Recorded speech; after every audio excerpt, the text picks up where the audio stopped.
오늘은 요한복음 4장 10절 말씀에서부터 30절 말씀까지 말씀을 봉독하겠습니다. 요한복음 4장 10절. 예수님께서 그녀에게 대답하여 이르시되 네가 만일 하나님의 선물을 알고 또 내게 마실 물을 내게 달라 하는 이가 누구인 줄 알았더라면 그에게 구하였을 것이요 그가 내게 생수를 주었으리라 하시니, 여자가 그분께 이르되 선생님이여, 선생님께는 물기를 그릇도 없고 이 우물은 깊은데 선생님이 어디에서 그 생수를 얻겠나이까? 우리 조상 야곱이 이 우물을 우리에게 주었고 또 여기서 그와 그의 아이들과 그의 가축들이 마셨는데 선생님이 그보다 더 크니까 하매, 예수님께서 그녀에게 대답하여 이르시되 누구든지 이 물을 마시는 자는 다시 목마르려니와 누구든지 내가 줄 물을 마시는 자는 결코 목마르지 아니하리니 내가 줄 물은 그 사람 속에서 솟아나는 우물이 되어 영존하는 생명에 이르게 하리라 하시니라. 여자가 그분께 이르되 선생님이여, 이 물을 내게 주사 내가 목마르지 않게 하시고 또 여기로 물 기르러 오지도 않게 하옵소서 하매, 예수님께서 그녀에게 이르시되 가서 내 남편을 부르고 여기로 오라 하시니, 여자가 응답하여 이르되 나는 남편이 없나이다 하매, 예수님께서 그녀에게 이르시되 네가 나는 남편이 없나이다 하고 잘 말하였도다. 네게 남편 5이 있었고 지금 네게 있는 자도 네 남편이 아니니 그 점에서 네 말이 참되도다. 여자가 그분께 이르되 선생님이여, 내가 보니 선생님은 대언자로소이다. 우리 조상들은 이 산에서 경배하였는데 당신들은 이르기를 사람들이 마땅히 경배해야 할 곳이 예루살렘에 있다 하나이다 하매, 예수님께서 그녀에게 이르시되 여자여, 내 말을 믿으라. 너희가 이 산에서도 아버지께 경배하지 아니하고 예루살렘에서도 경배하지 아니할 때가 이르느니라. 너희는 너희가 알지 못하는 것에게 경배하고 우리는 우리가 경배하는 것을 아노니 이는 구원이 유대인에게서 나기 때문이라. 그러나 참되게 경배하는 자들이 영과 진리로 아버지께 경배할 때가 오나니 곧 지금이라. 이는 아버지께서 자기에게 그렇게 경배하는 자들을 찾으시기 때문이니라. 하나님은 영이시니 그분께 경배하는 자들이 반드시 영과 진리로 그분께 경배할지니라 하시니라. 여자가 그분께 이르되 메시아 곧 그리스도라 하는 분이 오실 줄을 내가 아노니 그분께서 오시면 모든 것을 우리에게 말씀하시리이다 하매, 예수님께서 그녀에게 이르시되 내게 말하고 있는 내가 그니라 하시니라. 이때 그분의 제자들이 와서 그분께서 그 여자와 말씀하시는 것을 보고 이상히 여겼으나 아무도 무엇을 구하시나이까, 어찌하여 그녀와 말씀하시나이까 하고 말하지 아니하더라. 그때 여자가 자기의 물 항아리를 버려두고 자기 길로 가서 도시로 들어가 사람들에게 말하되 와서 지금까지 내가 행한 모든 일을 내게 말한 사람을 보라. 이분은 그리스도가 아니냐 하니, 이에 그들이 도시에서 나와 그분께로 오더라. 30절 말씀까지 말씀을 읽었습니다. 다시 한번 기도드리겠습니다. 주님 감사합니다. 오늘은 요한복음 4장 10절 이하에서 30절까지의 말씀을 봉독했습니다.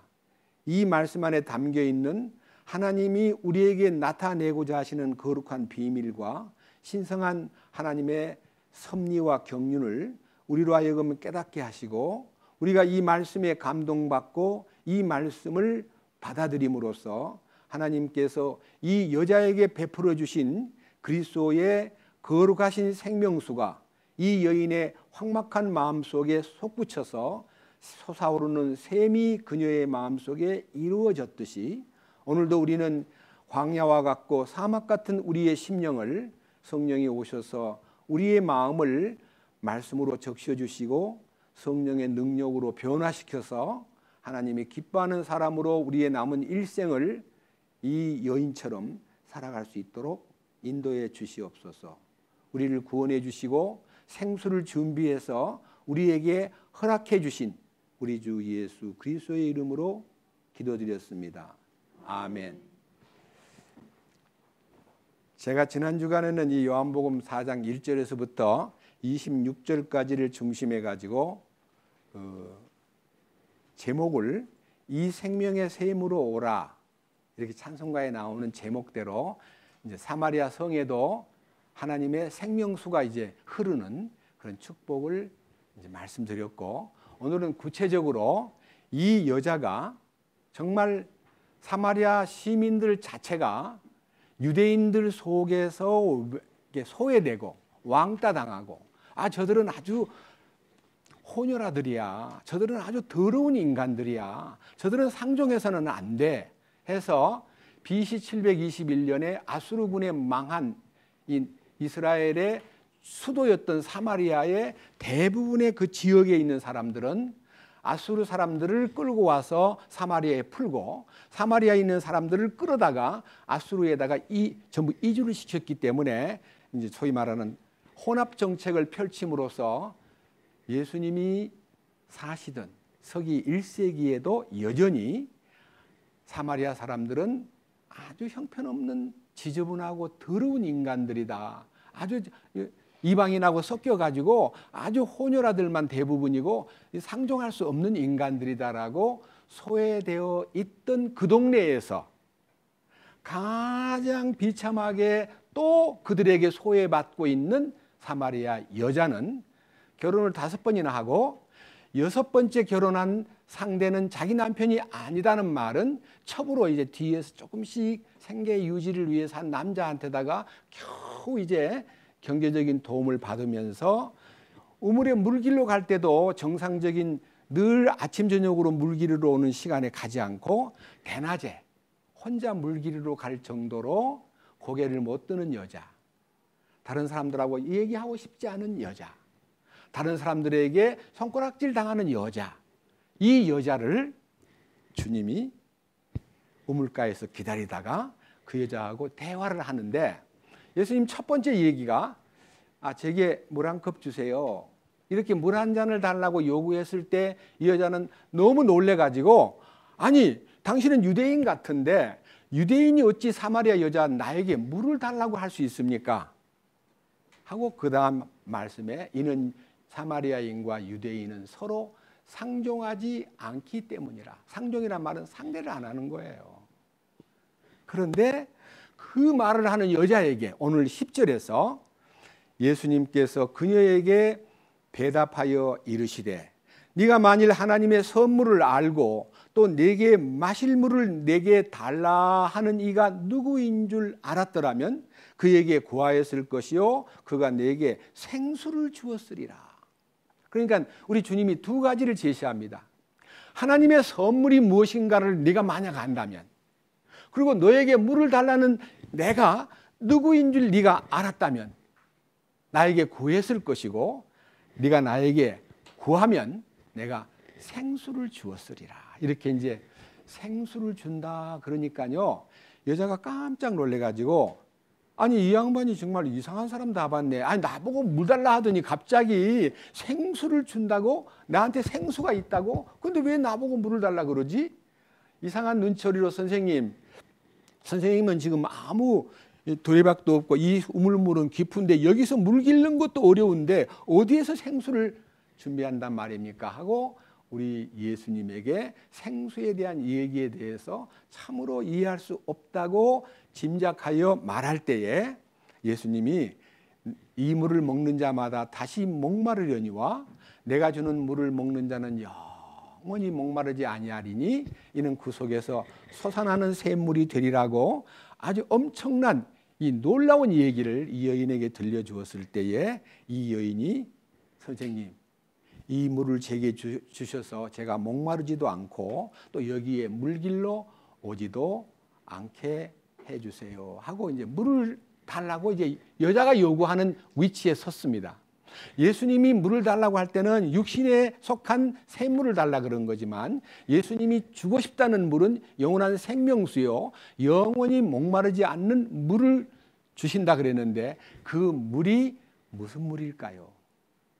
요한복음 잠깐 이 요한복음 7장에 가서 말씀을 한번 읽어보겠습니다. 37절입니다. 37절. 마지막 날 곧 명절의 큰 날에 예수님께서 서서 외쳐 이르시되 누구든지 목마르거든 내게로 와서 마시라. 나를 믿는 자는 성경 기록이 말한 것 같이 그의 배에서 생수의 강들이 흘러나리라 나오리라 하시니라. 그러나 이것은 그분께서 자기를 믿는 자들이 받을 성령을 가리켜 말씀하신 것이더라. 그러니까요, 여기서 목마른 자는 내게로 와서 마셔라. 성경 기록에 말씀하신 것처럼 그 배에서 생수의 강이 흘러나리라. 이것은 성령을 받으리라는 데 대한 말씀이다. 이게 생수를 마시는 것은 성령을 받는 겁니다. 이 말씀을 염두에 두고요, 우리 주님이 이 여인과 대화를 하면서 그에게 주고 싶은 성령을 이제 보세요. 밑에 39절. 그러나 이것은 그분께서 자기를 믿는 자들이 받을 성령을 가리켜 말씀하신 것이더라. 예수님께서 아직 영광을 받지 아니하셨으므로 아직 성령님께서 주어지지 아니하였더라. 여기 이 말이요 굉장히 의미심장한 얘기입니다. 저는요 오늘 사랑하는 형제 자매님들에게 이 생수를 마시고 이 생명수를 마시는 데 대한 이 얘기가 어느 생명수의 근원지부터 이제 탐색을 해가지고 그 근원지가 내 안에 들어와가지고 내 속에 샘 솟는 샘물이 되기까지의 여정을 오늘 한번 여러분에게 가이드로 제가 안내해드리고 싶습니다. 요한계시록 하나 보겠습니다. 우리는 자주 요한계시록을 보게 됩니다. 요한계시록 22장 제일 성경 끝에 이제 393페이지에 있습니다. 요한계시록 22장 1절. 또 그가 하나님과 어린 양의 왕좌로부터 흘러나오는 수정같이 맑은 생명수의 정결한 강을 내게 보여주니라. 그 도시의 거리 한가운데와 강의 양쪽에는 생명나무가 있어서 그것이 12종류의 열매를 맺고 달마다 자기 열매를 냈으며 그 나무의 잎사귀들은 그 민족들을 치유하기 위하여 있더라. 다시는 저주가 없으며 오직 하나님과 어린 양의 왕좌가 그것 안에 있으리니 그분의 종들이 그분을 섬기며 그분의 얼굴을 볼 것이요. 여기에 보면요, 하나님을 면대하면서 영광스러운 어린 양의 보좌에서 생명강이 이제 흐르는데 그 흐르는 강을 사도 요한이 직접 그 현장에 하나님의 초대를 받아가지고 생명강 흐르는 현장을 본 겁니다. 그러니까요, 하나님의 보좌의 밑에서부터 생명강이 흐르기 시작했는데 그 생명강이 여기 이 인간 속에 흐르기 위해서 하나님이 계획을 세우신 것이 에덴 동산을 만들고 인간을 만들고 그 인간 속에 하나님의 생명의 강이 흘러가도록 약속을 했는데 그 약속을 사탄에 의해서 망가뜨려 버리고 그 인간이 이 에덴 동산을 상실함으로써 이 세상이 사막같이 되어버렸고 광야같이 되어버렸습니다. 그러한 비참한 이 지구 안에 우리에게 찾아오셔가지고 주님이 잃어버린 생명강을 우리 안에 흐르게 하고 우리의 배에서 생수가 솟게 만들기 위한 하나님의 계획이 구원의 계획이고 우리 안에 에덴을 회복하기 위한 하나님의 경륜이라는 것을 우리가 마음에다 두고 우리는 그 사막같이 되어버리고 광야같이 되어버린 이 인간의 마음이 얼마나 황폐해져 있는가를 이제 좀 있으면요 순서대로 쫙 밝혀드리겠습니다.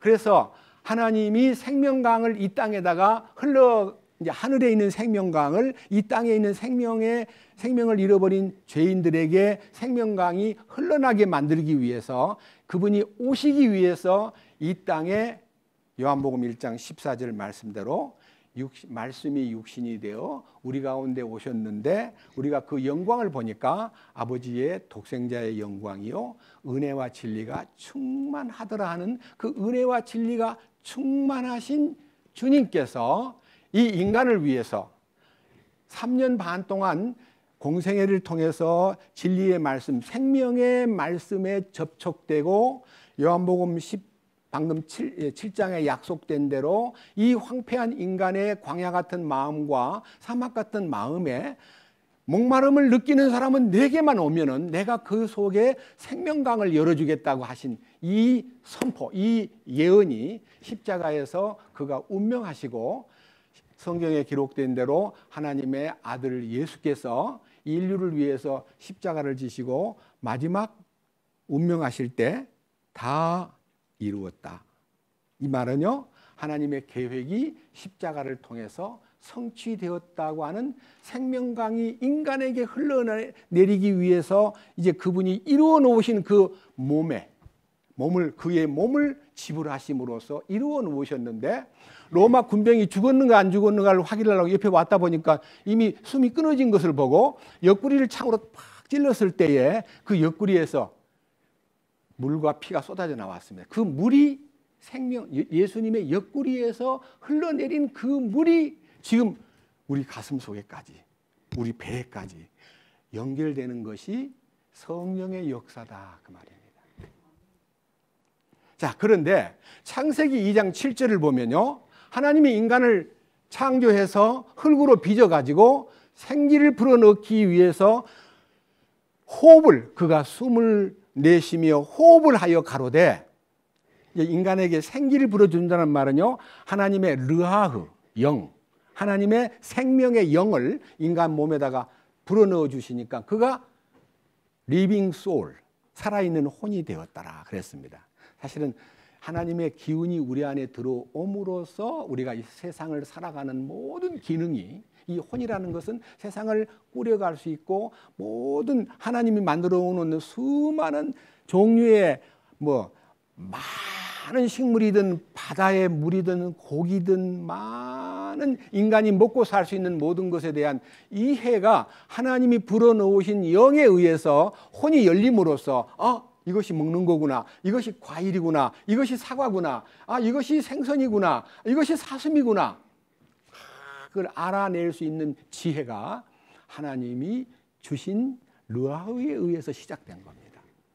그런데 사탄이 와서 인간의 심령 속에 하나님을 이간 붙이는데, 이렇게 이간을 붙입니다. 하와, 그 가운데 있는 그 열매 먹지 말라 그랬지? 먹으면 죽는다 그랬지? 절대 안 죽어. 하나님이 자기처럼 될까 봐 못 먹게 한 거야. 네 먹으면 네가 하나님처럼 되거든? 먹어. 봐봐 얼마나 좋은가. 딱 그 말을 듣고 쳐다보니까 너무나 먹음직스럽고 너무나 보암직하고 너무나 탐스러운지라, 이에 그녀가 금하신 선과 악을 알게 하는 나무 열매를 따먹고 그 열매를 아담한테 전달해 줌으로써 아담도 분별 없이 받아먹고 두 사람이 죽어버렸습니다. 육신이 넘어진 게 아니고 영, 하나님과의 부으신 성령의 통로로 인간의 영 속에 하나님과의 교신이 되고, 우리가 아까 방금 찬송가에도요, 숨을 마실 때는 하나님을 마시는 거고요, 숨을 내뱉을 때는 나를 쏟아내는 거예요. 그러니까 내 안에 있는 가스를 품어내고 신선한 공기를 마시듯이 우리 인간이 하나님을 호흡하도록 만들었는데 그 호흡 기능이 딱 죽어버린 거예요.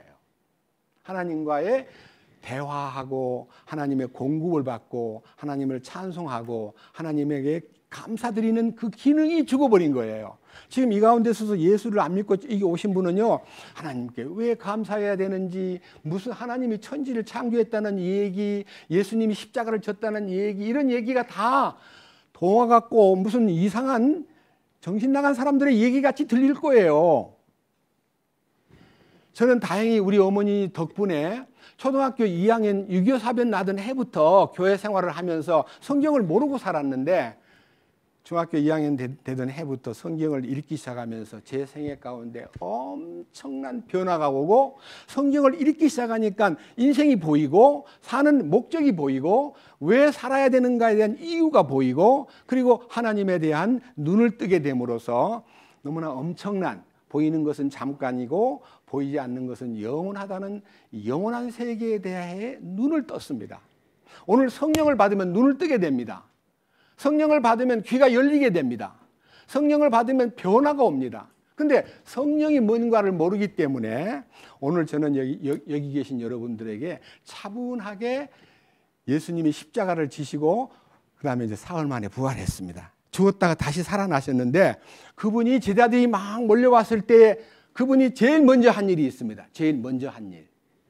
요한복음 19장을 보겠습니다.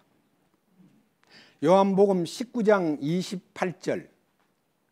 이 일 뒤에 예수님께서 이제 모든 일이 이루어진 줄 아시고 이 모든 일이 이루어졌다는 말은 예수님에게 이 땅에 오신 목적과 이 인류가 아담 안에서 다 비참하게 사탄의 힘에 의해서 사탄의 꼬임에 넘어간 인간이 이 속에 생수가 딱 이제 끊어져 버리고 그 다음에 하나님과의 관계와 하나님과의 소통함과 하나님과의 진정한 이 연결이 다 끊어져 있는 이 인간 속에 그걸 이루어지게 하려고 성경 기록을 성취하려고 구약 성경 소위 말하는 창세기부터 말라기까지 모든 39권의 성경 속에는요 메시아가 이 땅에 오실 목적과 메시아가 이 땅에 오시면 인간에게 어떤 일이 일어날 것인가에 대해서 소상하게 항목별로 다 기록해 놨는데 약 3,000가지 정도의 예언이 들어 있습니다. 그걸 예수님이 십자가에서 다 이루었다. 보세요. 자, 뒤에 이제 28절. 이제 모든 일이 이루어진 줄 아시고 성경 기록을 성취하시려고 이르시되 내가 목마르다 하시니. 여기에 예수님이 목마르다는 말을 마지막 가상 7원 중에 이제 마지막 6번째 얘기입니다. 목마르다. 내가 목마르다. 예수님이 왜 목마릅니까? 사실은 이 목마름은 목마른 인생들을 채워주기 위해서 오신 그분이 인간의 모든 죄를 짊어지고 형벌을 받았기 때문에 피를 다 쏟아버리고 목이 막 타고 있습니다. 내가 이제 목마르다 하는 말은 시편 69편에 예수님이 목마르다고 외칠 때에 인간이 예수님에게 무엇을 줄 것인가를 보세요. 29절. 이제 거기에 식초가 가득히 담긴 그릇이 놓여 있으므로 그들이 해면을 식초로 적신 뒤에 우슬초로 달아 그분의 입에 대니라. 여러분, 해면이란 말은 스폰지예요. 예? 바다에서 있는 스폰지 같은 이제 식물인데요. 보세요. 식초에다가 스폰지를 딱 담가가지고 그걸 막대기에다 끼워가지고 예수님 입에다가 대주는 거예요. 이제 십자가에 달려가 목마르다 그럴 때요. 입에다가 여러분 식초를 마시면 목마름이 해결돼요? 아니 식초를 목마를 때 식초 마셔본 사람 혹시 있나요? 못 마셔요. 식초를 마시면 더 목이 타요. 쉽게 말하면 목마른 사람이 식초를 입에다 넣어주면 목이 타가지고요. 더 죽을 것만 같은 위치에다가 이 보세요. 식초를 우슬초에다가 딱 달아가지고 예수님의 입에다가 대주니까 30절 그러므로 예수님께서 식초를 받으신 뒤에 이르되 다 이루었다 하시고 머리를 숙이신 뒤에 숨을 거두시니라. 예수님이 식초를 받고 이제 마지막 다 이루었다고 성경에 기록된 약속과 예언을 다 성취하신 후에 다 이루었다고 선포하신 다음에 운명하셨습니다. 그런데 보세요. 34절. 그러나 군사들 중에 하나가 창으로 그분의 옆구리를 찌르니 즉시로 거기에서 그 옆구리에서 피와 물이 나오더라. 여기서 흐르는 그 피가 그 인류를 영원히 용서해 주는 속죄의 피요. 그 옆구리에서 흐른 그 물이 생명강을 이 땅에 이루어서 오늘 2000년이 지난 우리 속에도 그 물결, 그 주님의 생수가 우리 안에 와서 우리를 변화시켜버리는 겁니다. 근데 그 변화시키는 역사가 한 장을 넘겨보세요. 20장 22절입니다.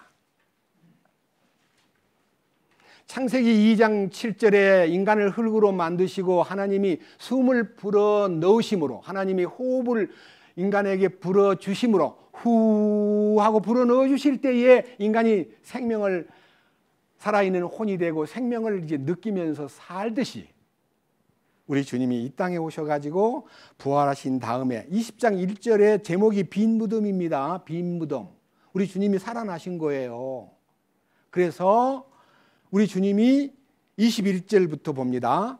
이에 예수님께서 다시 그들에게 이르시되 너희에게 평강이 있을지어다. 내 아버지께서 나를 보내신 것 같이 나도 너희를 보내노라 하시니라. 그분께서 이것을 말씀하시고 그들을 위해 숨을 내쉬며 그들에게 이르시되, 숨을 내쉬며 그들에게 이르시되, 이 재창조의 숨결, 숨을 내쉬며 뭐라 그랬어요?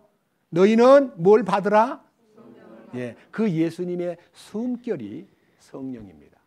그 예수님의 숨결이 생수가 터진다고 하는 얘기로 주님이 비유법으로 말씀하신 겁니다. 자, 예수님이 이제 승천을 하실 때가 돼서 승천, 이제 40일 동안 자기 부활하신 몸을 알리신 다음에 승천하실 때 제자들이 한 500여 명이 일시에 쳐다보고 예수님이 가시는구나. 승천하실 때 천사들, 양쪽에서 천사들이 갈릴리 사람들아 어찌하여 서서 하늘을 쳐다보느냐. 너희 가운데 올리우신 예수님은 하늘로 가심을 본 그대로 오시마 하신 약속과 더불어 성령이 너희에게 임하시면 너희가 권능을 받고 예루살렘과 유대와 사마리아와 땅끝까지 이르러 내 증인이 되리라. 그래서 그 사도행전 1장 8절의 예언대로 예수님이 떠나신 지 열흘 만에, 다시 말하면 부활하신 지 50일 만에 오순절날 성령이 이 땅에 오셔가지고 어떤 일이 벌어졌냐. 성령이 오시면요, 첫째는 비겁하고 의심 많고 벌벌 떨던 제자들이 완전히 새 사람이 되어버렸어요. 그리고 첫 번째 기적으로 날 때부터 안진뱅이 있는 사람을 주님의 이름으로 일으켜 세웠어요. 안진뱅이가 일어나니까요, 예루살렘이 막 소동이 일어났어요. 세상에, 아니 그 나이가 40세가 넘은 사람인데 평생을 저 미문 앞에서 구걸하던 저 안진뱅이가 일어섰다고? 우리 늘 성전 근방에 가보면 늘 앞에서 동냥구하던 그자가 일어났다고? 하면서 이 너무 의아해서 누가 했냐 하고 막 베드로를 쳐다보니까 베드로, 여러분 나를 쳐다보지 마세요. 여러분이 죽인 예수께서 나타나셔가지고 이 자를 건강하게 바로 고쳐주셨습니다 하고 이제 거기서 설교를 막 대차게 하니까요, 그 설교를 듣고 3,000명이 구원을 받아요, 한꺼번에. 자, 사도행전 2장 보겠습니다. 14절부터 40절까지 이 설교를 만약 느리느리 말하듯이 천천히 읽어도 10분도 안 걸립니다. 제가 연습해 봤거든요. 베드로가 설교를, 자 14절에 베드로가 입을 열어서 막 소리를 높여 내 말에 귀를 기울이세요 하면서 이제 설교가 시작됐는데, 설교가 딱 끝날 때에 이 마지막 끝날 끝부분을 한번 읽어보겠습니다. 36절.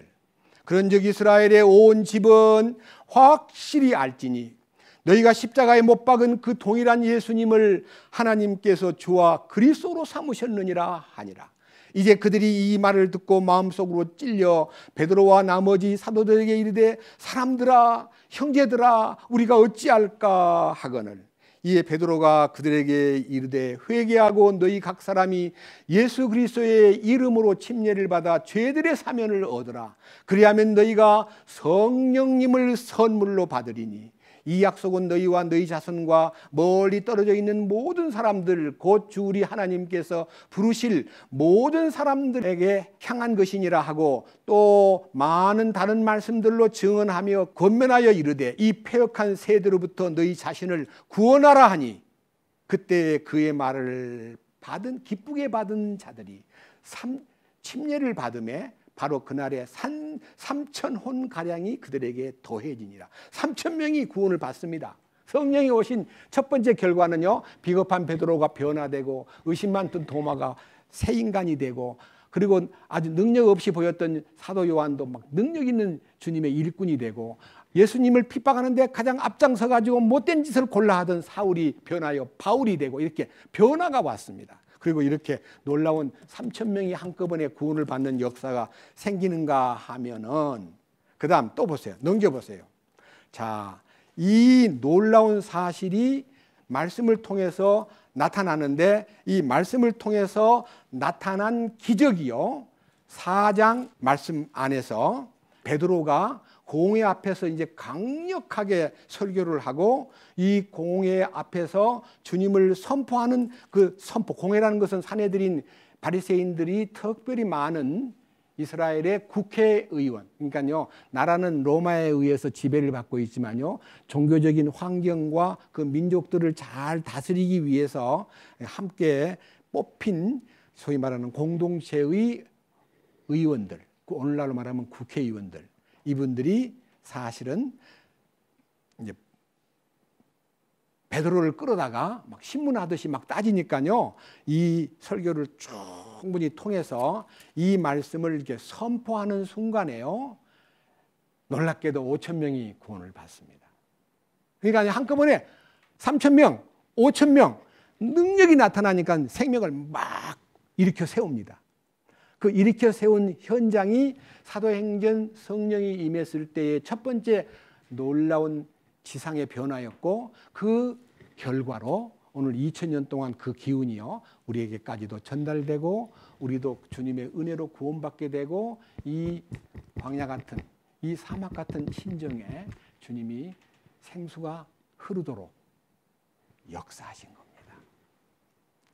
저는요, 여기에서 가장 제 마음을 울려주었던 중간 과정을 한번 여러분 앞에 먼저 제시하고 그 결과를 여러분 앞에 함께 나누고자 합니다. 자, 예수님이 너 정말 목마르니? 물 먹고 싶으니? 내가 주는 물을 먹고 싶으니? 그래, 가서 네 남편을 불러와. 아니, 왜 뜬금없이 남편을 불러라 그래요? 이 여인에게 가장 아픈 깊은 내면에 숨은 가장 큰 근심, 결혼을 5번이나 해서 퇴박 맞고 6번째 이제는 남편도 아닌 한 여자를 데리고 있는 남자 밑에 들어가서 겨우 생계를 유지하고 너무 부끄럽게 사는 여자에게 남편을 불러오라 그러니까 너무 어이가 없어가지고, 제가 만약 그때 예수님과 대화하던 여자라면, 아니, 당신 정신 있어 없어? 갑자기 무슨 남편을 불러와서 어떡하라는 거요? 어이, 이런 사람 다 봤네. 이상한 사람이라고 취급할 텐데, 이 여인이 저는 남편이 없습니다 하는 말이요, 제 마음에 굉장히 수요일부터요 크게 울려가지고 목요일, 금요일, 토요일, 오늘 새벽까지요 남편이 없나이다 하는 이 말이 우리의 가슴에서 우러나와야 된다는 생각이 막 솟구쳐가지고, 제가 여러분에게 남편이 없다는 말이 얼마나 놀라운 얘기인가를 여러분 앞에 선포하고자 합니다. 여러분, 왕하고 결혼하면 그 여자가 뭐가 돼요? 왕후가 돼요. 그러면 대통령하고 결혼하면 대통령 부인을 뭐라 그래요? 영부인. 그리고 사장님이나 선생님이나 뭐 잘 사는 분하고 결혼하면 사모님 이름이, 그 여자의 이름이 뭐가 돼요? 사모님. 자, 농부나 아니면 장사꾼이나 저 길거리에서 이제 식당이나 하면서 막 힘없이 사는 사람 부인은 영부인이에요, 사모님이에요? 아줌마예요, 아줌마. 그러니까요, 남편의 신분과 남편의 계급과 남편의 부에 따라서 아내의 운명이 결정되는 거예요. 억울하기 짝이 없어요. 왜 내가 아줌마가 됐냐? 아이고, 저 영감을 만나가지고 나는 아줌마로 평생 살아. 근데 교장 부인이 되면 아줌마 그래요? 교장 부인을 보고 사모님이라 그래요. 자, 그러면요, 여러분이 나중에 예수님의 남편이 나의 남편이 되고 예수님이 나의 남편이 되고 나는 그분의 아내가 된다면 나는 신분이 뭐가 돼요? 왕후가 되잖아. 왕후. 만왕의 왕이니까. 이런 영광스러운 언약과 이런 영광스러운 하나님의 은혜가 여러분에게 기다리고 있고, 신부가 되기 위해서 우리는 어떤 과정만 겪으면 그분의 신부가 된다는 걸 알고는 있는데, 불행하게도 그 꿈이 없어요. 내가 영광스러운 만왕의 왕의 신부가 된다는 꿈이 너무 약해요. 자랑하지도 못해요. 약혼 사이라고 말도 못해요. 그래서 제가요, 나는 남편이 없나이다 하는 말은요, 5번 결혼했고 6번째 결혼을 했는데 그 남편이 나에게 행복하게 해주지도 않았습니다. 나는 사랑받지 못했습니다. 나는 정말 그 남편으로부터 보호를 받지 못했습니다. 그건 나의 기둥입니다. 여러분, 집에 이제 소위 말하는 아줌마가, 아니 사모님이 집에 있는데 누가 와서 주인 계세요? 그러면요, 문을 빼꼼 열고 주인 바깥에 나가셨는데요. 그럼 당신은 누구요? 나 이 집의 안주인이요. 진짜 주인은 남편이에요. 그러니까요, 주인이라는 말은 왕이라는 뜻인데, 내 왕이 그러한 농부든지 인간적인 지위가 낮은 사람이 내 왕이 되면요, 탄식하며 살아요. 어찌 평생 저 남자 밑에서, 아이고, 부모 밑에서 너무 고생해서 저 세 사람 만나면 행복해질 줄 알고 만났는데 어찌 저렇게 강팍하고 욕도 잘하고 저렇게 저주스러운 말을 하고 나를 인간 취급을 안 하고 자기밖에 모르고 자기만 성기라 그러고, 이런 형편없는 남편을 만났을 때 여자는 운명이 구겨져 버려요. 자, 그런데 예수님이 6번째 남편을 가졌던 여자에게 7번째 접근하신 것은 그녀에게 남편이 되어주기 위해서 오신 거라 이 말입니다. 나는 남편이 없나이다 하는 말은, 나는 지금까지 많은 남자를 만나보았고 살아봤지만 나를 행복하게, 나를 사랑을 느끼게, 나를 의지할 수 있는 그분이 내 머리가 되고 나는 그분의 몸에 붙어있는 사람으로 살 수 있는 기회가 없었습니다. 내 머리가 없습니다. 나의 왕이 없습니다. 나를 사랑해 준 분이 없습니다. 나는 영광스러운 남편을 만난 적이 없습니다. 나를 행복하게 해준 남자가 아직은 없습니다 하는 말은요, 내 인생을 청산하는 고백이에요. 나는 남편이 없나이다. 예수님 맞다. 그런데요, 예수님은 그 여자를 만나기 전에 그 여자의 신상을 파악하고 조사해가지고 거기 앉아 계신 거 아니에요. 왜 어떻게 예수님이 그 사람 과거를 다 압니까? 여자가 깜짝 놀란 거예요. 와, 제가 보니 선생님이 선지자이시군요. 선지자란 말은요, 성경에 나오는 하나님의 지혜를 받아가지고 성경을 쓰고 하나님의 말씀을 받아가지고 사람한테 알려주는 역할을 하는 사람이 대언자요, 선지자인데, 이 여자가 제가 보니 선지자 같습니다 라고 고백할 수밖에 없었습니다. 여러분, 예수님이 어떻게 그 여자를, 한 번도 그 동네 처음 왔는데 어떻게 그 여자를 알았을까요? 시편 139편에요, 하나님이 그 여자만 아니라 우리 모든 인생 각 사람을 얼마나 세밀히 알고 계시는가를 제가 성경에서 한번 알려드리고 싶습니다. 시편 139편입니다. 1절입니다. 잘 들어보세요. 오 주여, 주께서 나를 살피시고 나를 아셨나이다.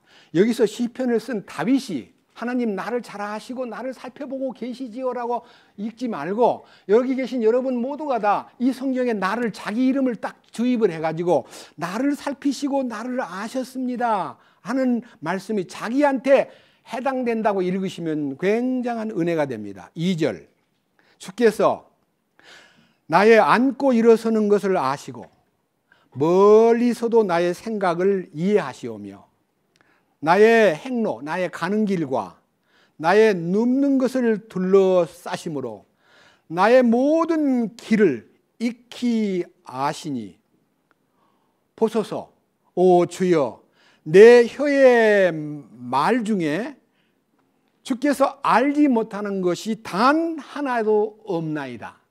자, 뭐 더 많지만요, 너무 기니까요, 한번 물어봅시다. 내가 말한 것, 내가 걸어가는 것, 내가 눕는 것, 내가 생각하는 것, 나를 다 아신다 그러니까 그분이 누굴까요? 전능하신 하나님이에요. 이거를 우습게 생각해. 뭐 하나님이 내가 말하는 걸 다 안다고? 하나님께는요, 우주 가운데 녹음기를 만들어 놓고요, 우리 말하는 거 다 녹음하고 우리 행동하는 거 다 촬영해가지고 나중에 심판대에 딱 가면요, 책을 펴라 하면요, 그 사람이 일생 나면서부터 죽을 때까지의 모든 행적과 모든 한말과 모든 마음먹은 것 다 폭로가 됩니다. 믿어져요? 믿는 사람은 믿어지지만 안 믿는 사람은 와, 진짜 강단에서 별 거짓말을 다 하네. 어떻게 다 안다는 거야. 말도 안 돼. 그렇게 어리석게 생각할지 몰라도요. 얼마나 자 밑에 한번 보세요. 7절. 내가 주의 영을 떠나, 영이란 말은 성령입니다. 성령, 하나님의 성령을 떠나 어디로 가리이까? 혹은 내가 주의 앞을 떠나 어디로 피하리이까? 내가 하늘로 올라갈지라도 주께서 거기 계시오며 내가 지옥에 내 침상을 펼지라도 보소서 주께서 거기 계시나이다. 주님이 지옥까지 찾아간다는 거예요. 자, 한 장을 넘겨보세요. 15절. 시편 139편 15절. 내가 은밀한 가운데 만들어지고 땅의 가장 낮은 부분들에서 묘하게 꾸며졌을 때에 나의 실체가 주께 숨겨지지 아니하였나이다. 이 말은요, 우리 엄마 아빠가 결혼해서 나를 두 사람이 사랑을 해서 내가 태중에 씨앗이 되어서 정자와 난자가 만나서 자궁 안에 딱 들어있을 그때 자궁에 있는 나도 다 내 형체가 이루어지기 전에도 다 나를 보셨다는 거예요. 밑에 보십시오. 자, 그 다음에요. 16절. 주의 눈이 아직 불완전한 나의 실체를 보셨으며, 위에는요, 나의 실체가 주께 숨겨지지 아니하였습니다 라고 15절 하반절에 기록되어 있고 16절 상반절에 주의 눈이 아직 불완전한 나의 실체를 보셨으며 계속해서 형성된 나의 모든 지체들이 주의 책에 기록되되 그것들 중에 아직 하나도 존재하지 않았을 때에 기록되었나이다. 여러분, 내가 태어나기도 전에요, 내 일생을 하나님 다 보고 계시는 거예요. 하나님은 영원한 현재의 분이기 때문에 나에게는 과거가 있고 현재가 있고 미래가 있기 때문에 나는 과거는 기억할 수 있지만 미래는 안 보여요. 나는 몰라요. 그런데 하나님은 다 아신다 이거예요. 나의 과거, 현재, 미래를 다 아시는 거예요. 그러니까요, 이 여인이 나는 남편이 없나이다 하는 것을 말했을 때에 깜짝 놀란 것은 예수님의 입에서 네가 남편 5명이 있었지? 그리고 지금 있는 네 남편은 네 남편이 아니지? 그러니까 네가 남편이 없다는 말이 옳은 거야. 그 말을, 과거 얘기를 너무 깊이 아시니까 자기의 깊은 아픈 부분을 딱 터치하시는 순간에 눈이 번쩍 뜨면서 어떻게 나를 아실까? 어디 이제 동사무소 가서 내 신분을 알아봤는가? 그런 마음이 드는 게 아니라 너무나 놀랍게 자기의 과거를 다 알고 계시는 그분 앞에 그는 깜짝 놀래가지고 질문을 탁 바꿉니다. 선생님, 유대인들은 예루살렘에 가서 예배를 해야 된다 그런 말을 하시는데 우리들은 어쩔 수 없이 저 그리심산에 지은 성전에서 예배를 드립니다. 어디 가서 예배를 드려야만 하나님이 기뻐하실까요? 라고 이제는 하나님을 경배하는 데 대한 질문을 딱 던지니까 예수님이 예루살렘에서 해야 된다고 해야 되는데 그 말도 아니고 예루살렘이 아니야. 이 산도 아니야.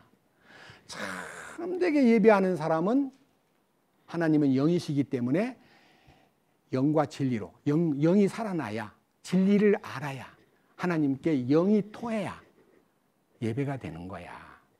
옛날 성경에는 신령과 진정으로 그랬는데 신령과 진정이라는 용어는 전부가 다 이방 종교의 용어입니다. 신령이 아닙니다. 영입니다. 영. 하나님의 영이, 이 영과 교통이 열려가지고 그 성령을 받아야 거기서 이 저주받은 인간의 광야 같은 세상, 사막 같은 이 인간의 마음이요, 샘물이 터지고 사막에서 시내가 흐르는 변화가 와야 주님이 기뻐하는 사람으로 존재할 수 있다는 것을 밝혀주었습니다. 제가 이 말씀을 놓고 하나님이 우리를 얼마나 깊이 아시는가를 안다면요, 우리가 우리를 숨길 수가 없습니다. 그래서 저는요, 첫 번째 자아 발견, 내가 얼마나 하나님 앞에 드러나 있는 노출된 인간인가를 알아야 되는데 하나님이 어떻게 나를 봐? 하나님이 눈이 얼마나 크길래 나를 쳐다봐? 세상에 인구가 70억이 넘는데 하고 나는 숨겨져 있는 줄로 알지만요, 하나님 앞에 다 드러나 있다는 거예요. 저는 1966년에 제가 얼마나 비참한 인간인가를 안 날이 있었습니다. 66년 11월 25일 날 밤 7시에서 9시 사이에 제가 설교를 듣다가 제가 얼마나 더럽고 누추한 인간인가를 알았습니다. 그동안에는 그냥 나를 모르기 때문에 하나님 앞에 내가 나가서 어떻게 하나님 앞에 이쁨을 받고 인정을 받을 수 있을까를 이제 부흥회 찾아다니면서 설교를 듣다 보니까 막 부흥 강사가 회개하라 그렇게 하니까 그 회개하라는 것이 그때는 방법을 모르다 보니까 어떻게 회개하는가 하고 물어보니까 있는 죄를 낱낱이 고백하래요. 내 죄를 낱낱이 다 토해내래요. 그런데 토해낼 때 어떻게 이 죄를 용서받을 사람이 눈물이 없이 회개를 하느냐. 눈물 없는 회개는 회개가 아니다 했는데 제가 자신이 애통해져야 되는데 애통이 안 일어나고 막 눈물을 흘리려고 하니까 눈물이 안 나와요. 그래서 어떻게 했냐. 나를 사랑해주고 나를 너무 예뻐했던 할아버지 돌아가신 생각을 하니까 눈물이 나기 시작해요. 그래서 거기서 울면서 주님 제가 이런 죄를 지었습니다. 저런 죄를 지었습니다. 남의 감나무에서 감도 따먹고요. 나는 배가 고플 때 남의 밭에서 무를 뽑아 먹기도 하고요. 이렇게 해서 내가 지은 죄들을 항목을 아무리 오래오래 말을 해도요. 너무 기억이 안 나니까 별로 죄를 안 지은 것 같아요. 그러니까 제가요 거짓말한 거, 누구하고 싸운 거, 뭐 이런 것들을 낱낱이 이제 얘기하다 보니까 마지막 얘기는 주여 생각이 안 나는 것도 있지만요, 주님 생각나게 해주시든지 생각 안 나는 것을 주님 용서해 주세요 하고 막 울부짖었는데 그 응답이 없는 거예요. 그걸 수십 번 했습니다. 예? 안 했어. 그런데 용서해 줬다는 응답을 받지 못했습니다. 그런데 이제 1966년 11월 25일 날 밤, 오늘이 11월 22일이죠. 사흘 전, 사흘 후, 저는 23살 때. 야, 생각해 보세요. 설교를 하는데 레위기 13장 9절에서 13절까지를 본문으로 해가지고 딱 그분이 이제 나병 환자가 나병이 들면 그 병을 가진 사람은 제사장에 나가 자기 몸을 보일 것이요, 제사장이 그를 진단할지니 제사장이 그의 몸을 다 벗겨가지고 어디 흠이 있어 하고 병발이 된 막 문둥병이 이게 발병된 상처가 막 튀어나온 팔이 있어요. 어깨 근방도 있고요, 배꼽 있는 데도 있고요, 허벅지에도 있고요, 장탄지 있는 데도 있고요, 목 뒤에도 있고요, 이 얼굴도 조금씩 나는 것 같아요. 이렇게 해서 자기 몸을 보여주면서 군데군데 병색이 발한 것을 보면은 제사장은 진단한 후에 그를 부정하다 진단할 것이니라. 그리고 만약 어떤 환자가 머리끝부터 발끝까지 병이 다 퍼져가지고 한 군데도 성한 부분이 없이 머리끝부터 발끝까지 다 퍼져서 문둥병군이 몸 안에 환하게 이렇게 퍼져 있으면 그를 정결하다 진단할지니라. 레위기 13장 9절에서부터 13절까지 내용은 집에 가서 읽어보세요. 제가 여러 번 읽었으니까. 저는 그 진단이 옳지 않다고 믿었습니다. 어릴 때 성경 읽으면서. 그 성경을 너무 모르기 때문에 또 읽고 수십 번 읽어봐도 진단이 잘못된 것 같아요. 조기 발견한 사람은 치료가 가능하니까 희망이 있다 그러고, 다 퍼진 사람은 절망에 빠졌으니까 너는 죽겠다, 사기야, 이렇게 얘기해야 되는데 죽을 지경에 빠진 사람은 정결하다 그러고요, 좀 덜 퍼진 사람은 부정하다고 진단을 내리는 걸 보고 매우 못마땅해가지고 이상한 진단 방법 다 있네 하고 의심했던 설교 그 부분이기 때문에 목사님 설교를 주심히 듣는 순간에 목사님이 여러분 이 나병 환자가 여러분 자신입니다. 나병을 진단받는 것은 여러분 자신이 하나님 앞에 죄를 진단받는 겁니다. 여러분 죄가 얼마나 많습니까? 나는 거짓말 좀 했어요. 시험 칠 때 컨닝도 좀 하고요. 제가요 친구하고도 못된 소리도 하고 너 죽여버린단 말도 했고요. 저 친구를 저주하기도 하고요. 때로는 엄마가 준 연보를 교회에다 안 바치고 엿싸먹기도 했어요. 그것도 다 고백을 했어요. 제가 3학년 때 우리 엄마가 준 연보돈을 교회에 안 바치고 정훈이 형하고 다시 엿싸먹었거든요. 그런 죄를 막 낱낱이 얘기를 했는데 그날 말씀을 딱 듣고 보니까 내가 죄덩어리구나. 나타난 것은 다음의 문제고 내 속에 있는 죄의 균이 들어와가지고 사탄이 나를 완전히 망가뜨렸구나. 나타난 것은 절제에 의해서, 인내에 의해서, 나를 이렇게 도덕적인 노력에 의해서 제한을 했을지는 몰라도 나는 완전히 죄덩어리구나 하는 죄덩어리임을 발견한 날이 1966년 11월 25일 날 밤이었습니다. 9시쯤 되니까 집회가 끝났습니다. 너무 어쩔 바를 모르고 힘들어해서 막 가슴을 조이면서 주님, 나는 죄덩어리입니다. 나는 완전히 죄인입니다. 나는 갈 곳이 없습니다. 나는 치료받을 길도 없습니다. 불쌍히 여겨 주십시오 하고 주님에게 매달리다가요, 그날 밤 놀랍게도 말씀을 통해서 베드로전서 2장 24절, 친히 나무 위에 달려 그 몸으로 우리 죄를 담당하셨으니 이는 우리로 하여금 죄에 대하여 죽고 의에 대하여 살게 하려 하심이라. 제가 채찍에 맞음으로 너희가 나음을 얻었나니 너희가 전에는 양과 같이 길을 잃었더니 이제는 너희 영혼의 목자와 감독 되신 이에게 돌아왔느니라. 이 영혼의 목자라는 눈이 딱 열리면서 내 모든 죄를 주님이 십자가에서 완전하게 끝을 내고 죄를 다 용서해 주셨구나 하는 것에 눈을 뜨는 순간에 저는 그 제 속에 있던 한숨과 두려움과 아픔과 괴로움이 싹 사라지면서 감사합니다 하고 제 인생관이 바뀌었습니다. 근데 바뀐 것만 갖고는 충분하지 않더군요. 내 속이 안 변하는 거예요. 성격이, 성질이. 내 과거가 다 이제 청산된 거는 감사한데 내 속에 있는 내 자아가 여전히 악돌이에요. 거짓말 잘하고 교만스럽고 깍쟁이고 남의 일에 대해서 막 굉장히 막 인색하고 내 이익을 너무 추구하는 이기주의적인 저를 볼 때에 너무나 위선적인 저가 나는 구원받고 죄 사함 받은 건 맞는데 왜 내가 이 모양인가라고 하는 이 아픔을 안고 30년을 가슴앓이를 했습니다.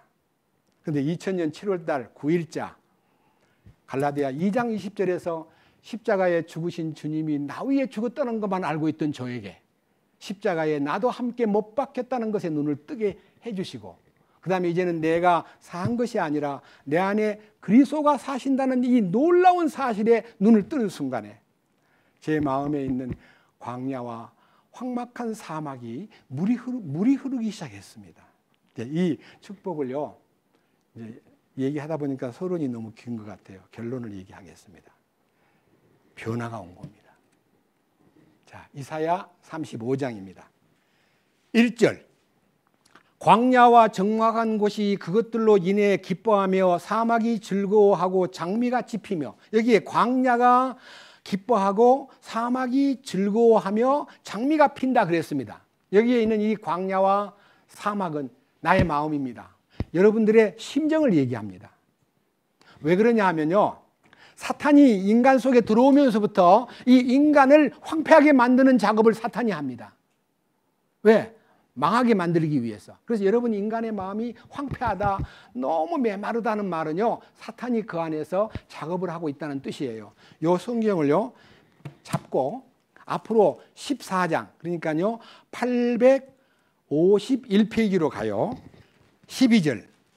오 아침의 아들 루시퍼야, 네가 어찌 하늘에서 떨어졌는가? 민족들을 약하게 만든 자야, 네가 어찌 끊어져 땅으로 떨어졌는가? 네가 네 마음속으로 이르기를 내가 하늘로 올라가 내가 하나님의 별들 위에 내 왕좌를 높이리라. 또 내가 북쪽 연면들에 있는 회중의 산 위에 앉으리라.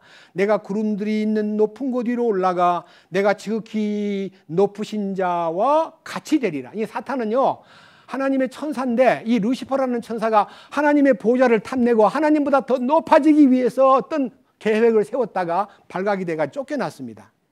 15절. 그러나 너는 끌려가 지옥으로 곧 그 구덩이의 연면들로 내려가리라. 그러니까 사탄은요 이미 지옥의 사자입니다. 근데 이 지옥의 사자가 세상에 지금 와가지고 활동을 하는데 그 활동을 자세히 관찰해 볼 필요가 있습니다. 16절. 너를 보는 자들이 너를 자세히 살펴보고 이에 너에 대해 깊이 생각하여 이르기를 이 자가, 이 사탄 루시퍼가 땅을 떨게 하고 왕국을 흔들며, 그러니까요 인간이 세운 왕국을, 인간들이 서로 왕 되려는 꿈을 꾸고 있는데 이게 처음 마귀가 세워준 인간에게 장병, 1등병, 1등이란 말은 1등 해야 된다, 나는 장이 돼야 된다, 나는 위에 올라가야 된다는 이 꿈이요 마귀가 세워준 네가 이것을 먹으면 하나님처럼 된다는 꿈을 심어주었기 때문에 인간은 높아지려고 발버둥을 치는 거예요. 그런데 이 마귀가 웃으면서 뭐 네가 왕이 되고 싶어? 자, 아무것도 아니야만 너는 하면서 마귀가 인간을 황폐하게 만드는데 17절 세상을 무엇으로 만든다 그랬습니까?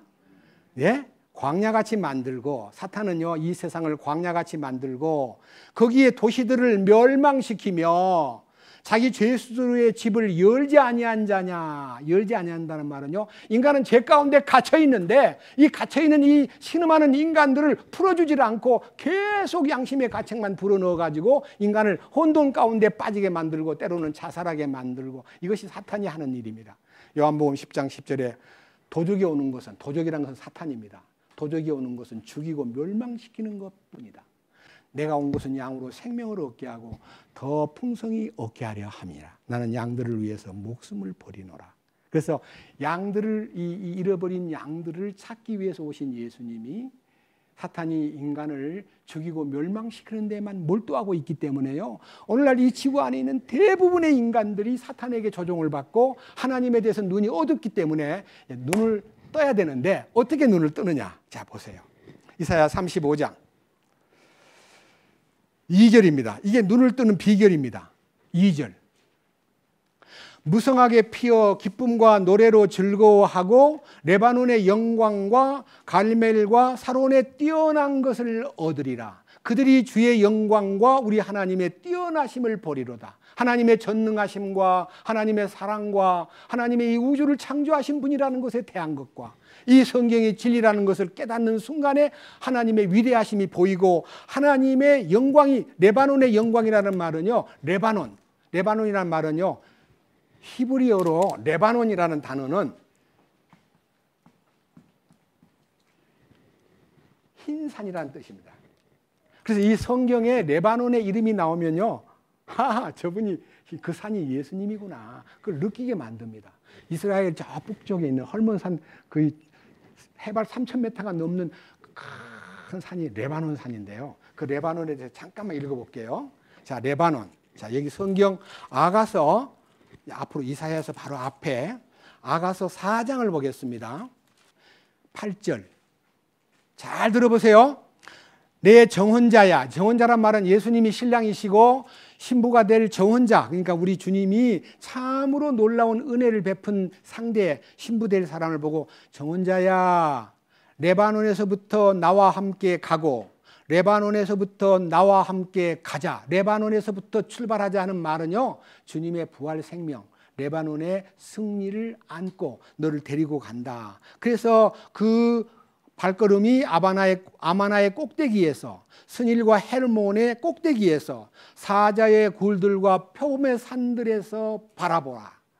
내 누이 내 정혼자야, 네가 내 마음을 빼앗았구나. 네가 내 한쪽 눈으로 내 목에 목걸이 하나로 내 마음을 빼앗았구나.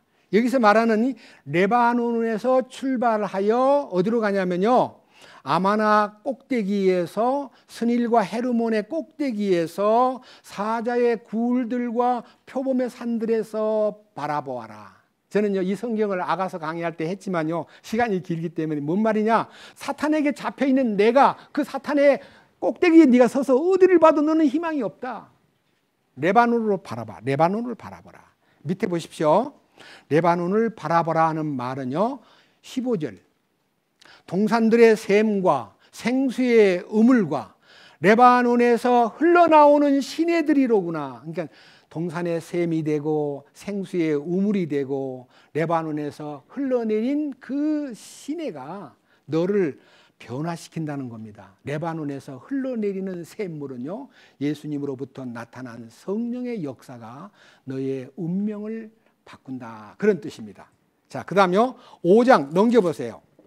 5장 15절.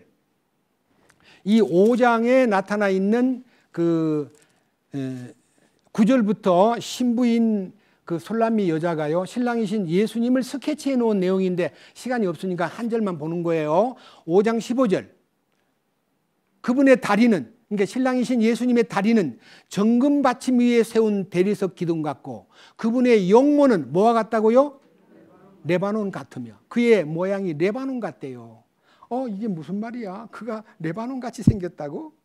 이 말은요, 그분의 놀라운 영광과 그분의 놀라운 실존을 이 레바논의 산에다가 비교해 가지고 얘기했기 때문에 우리는 이 예수님이 바로 우리가 예수님의 향기를 맡고 예수님의 부요를 접촉하고 예수님이 행하신 일이 바로 나와의 영광 관계를 딱 아는 순간에 인생이 탁 바뀌는 거예요.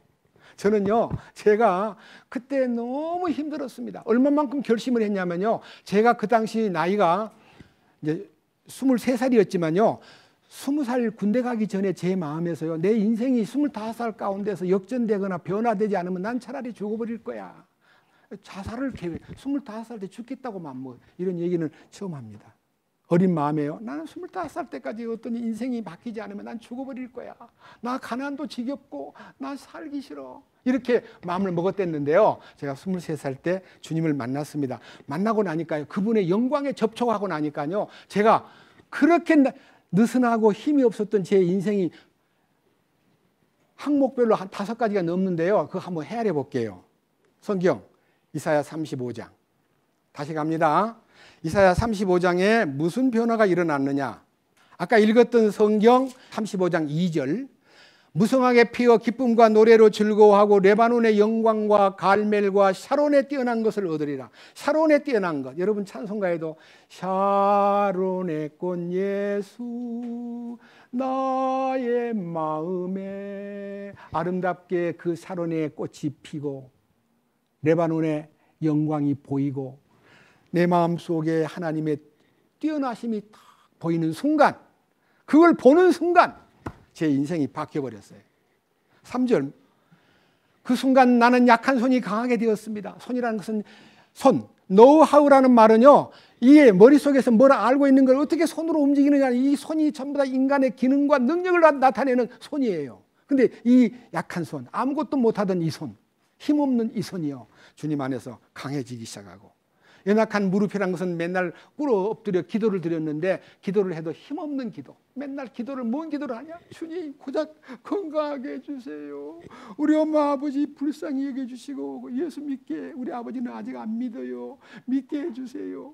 이렇게 내 소원과 내 인생의 처절한 가난과 환경과 많은 세상에서 경쟁에서 떨어지기 때문에 늘 이렇게 잘 되게 해달라고만 기도를 했습니다. 근데 그 기도가요, 이제 탁 사라져 버렸습니다.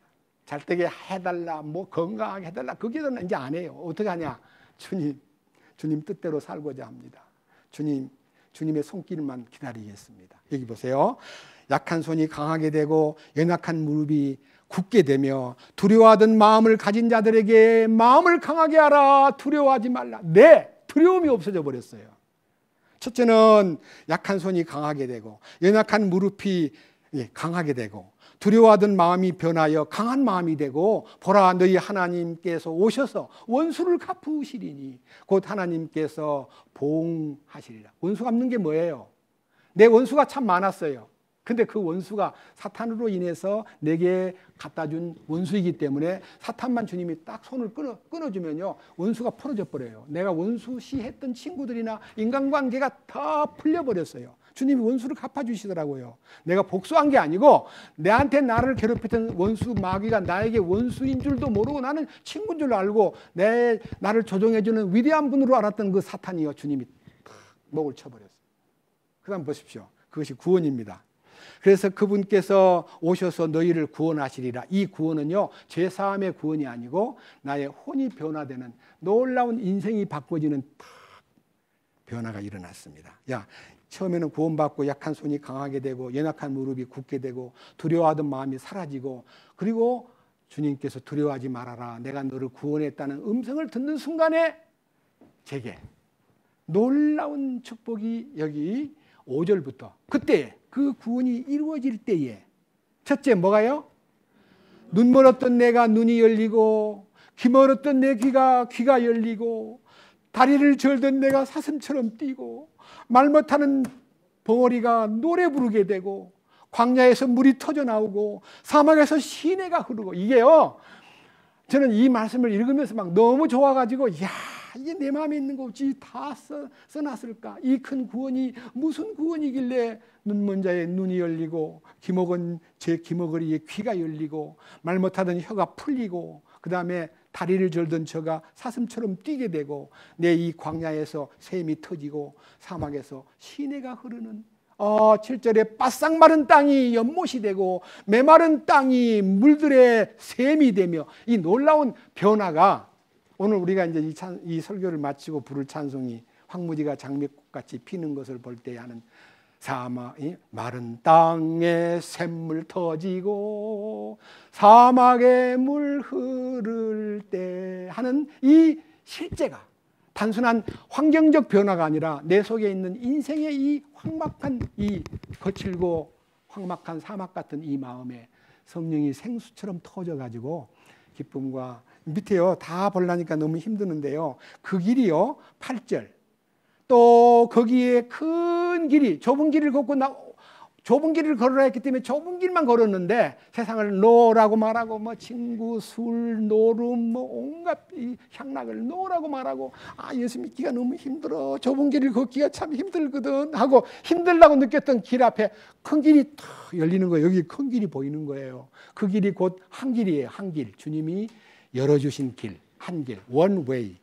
그 다음 또 뭐라 그랬어요? 그 길은 거룩한 길이에요. 그리고 부정을 탄 사람, 부정한 사람은 그 길로 지나가지 못해요. 오직 구속함을 입은 자만 위하여 있는 길. 그리고 비록 내가 인생을 어리석게 산다고, 내가 나그네 길로 산다고 해도 그 안에서는 잘못함이 없는, 하지 못하는, 잘못하게 만들지 않는, 주님이 조치를 해가지고 잘못되지 않게 하려고 늘 나를 돌봐주시기 때문에 내가 죄 안 짓는다가 아니라 나를 죄 짓지 않도록 돌봐주시는 주님의 손길과 능력을 나는 따라 살 수 있게 해주셨습니다. 이 놀라운 축복이요, 9절, 거기에는 사자가 없습니다. 사탄의 역사가 없습니다. 굶주린 짐승, 막 여우든 늑대든 막 돼지든 막 온갖 더러운 짐승들이 왔다 갔다 하는데요, 그 거룩한 길에는 그런 짐승이 없습니다. 그리고 오직 구속을 받은 사람만 거기서 걸으리라. 구속을 받은 사람, 무슨 구속입니까? 죄 사함 받은 거 아닙니다. 레위기 17장 11절, 이거 보고 넘어갑시다. 레위기 17장 11절, 무슨 구속이냐? 17장 11절, 이는 육체의 생명이 피에 있기 때문이니라. 내가 피를 너희에게 주어 제단 위에 뿌려 너희 혼을 위하여 속죄하게 하였나니. 피가 무엇을 속한다? 예? 혼을 속한다는 말은요, 인간을 먼저 원죄부터 뿌리를 뽑아야 죄를 안 짓지. 자범죄만 용서해주면 뭔 소용이 있습니까? 겉으로 지은 죄만 용서해놓고 속에 있는 죄가 안겨 있는데 이걸 뽑아내야 되잖아요. 예수의 보혈로 겉에 죄만 용서한 게 아니라 속에 있는 혼의 속죄, 존재를 속죄해버리는 겁니다. 혼의 속죄가 이루어진 사람이 이렇게 간증합니다. 보옵소서, 내게 큰 고통을 더하신 것은 내게 평안을 주려 하심이라.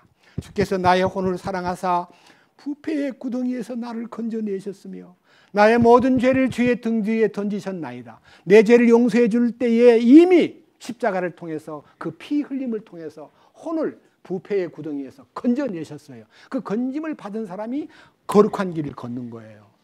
내가 거룩한 즉 너희들도 거룩하라. 모든 행실에서 거룩하라는 것은 그 거룩의 장보님께서 나를 이끄시기 때문에 우리는 거룩의 차에 승선한 겁니다. 우리는 그 거룩한 차에 탄 거예요. 그러니까 거룩한 차가 달리니까 나는 그 안에서 앉아서 가면 돼요. 나보고 거룩한 길을 만들라 하지 않았어요. 거룩하신 분 안으로만 들어가면 그가 나를 태우고 거룩한 길을 가는 거예요.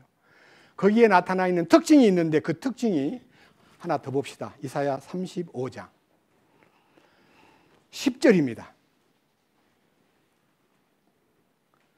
주께서 속량하신 자들이, 속량이란 말이요, 나를 속량했으니 하는 이 속량한 혼의 속량을 받은 사람들이 돌아와 노래하며 시온에 이르러 자기 머리 위에 영존하는 기쁨을 두고 기쁨과 즐거움을 얻으리니. 따라해 보십시오. 슬픔과 탄식이 사라지리라. 옛날 개혁에는 슬픔과 탄식이 달아나리라. 달아나 버려요. 슬픔과 탄식이 끝나야 돼요. 막 짜증내고 뭐 힘들다고 막 미치겠네 하는 사람이 의심해요. 왜 미쳐요?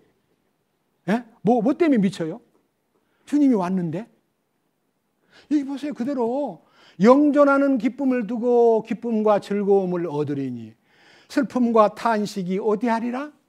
사라지리라. 사라졌어요? 아멘. 괴로워할 일이 없는 거예요. 그래서 저는 제 마음속에 지금도 늘 부르는 찬송, 가다가도 부르고 일어나서 저 여의도 한강변을 걸으면서 세상 사람 날 부러워 아니하여도 나도 또한 세상 사람 부럽지 않네. 하나님의 은혜를 생각할 때에 할렐루야 찬송이 저절로 나네. 주님을 찬양합니다. 주님 감사합니다. 오늘은 목마른 여인에게 생수를 허락했듯이 주여 그리스도가 나타나면 생수가 흐르게 되고 그 생수의 근원이신 주님 안으로만 들어가면 영원히 목마르지 않고 슬픔과 탄식이 달아나 버리고 뿐만 아니라 눈이 열리고 귀가 열리고 혀가 풀리고 벙어리 혀가 말하는 말, 주님을 말해내는 말이 나온다는 것을 알았습니다. 우리는 지금까지 내 말만 하고 내 과거 얘기만 하고 내 자랑만 하려고 노력을 했는데 이제는 주님을 자랑하고 주님만 앞세우고 주님만 높이고 주님을 찬송하는 입으로 바꿔주신 은혜를 감사합니다. 이 놀라운 실제가 우리 삶 속에 실제가 되어서 이 영과 진리로 하나님께 예배하는 대열에 떳떳이 서서 주님 기뻐하는 바를 이루는 놀라운 인격체, 신성한 생명에 참여하는 자가 될 수 있도록 돌봐주시옵소서. 우리 주 예수 그리스도의 이름으로 기도드렸습니다. 아멘.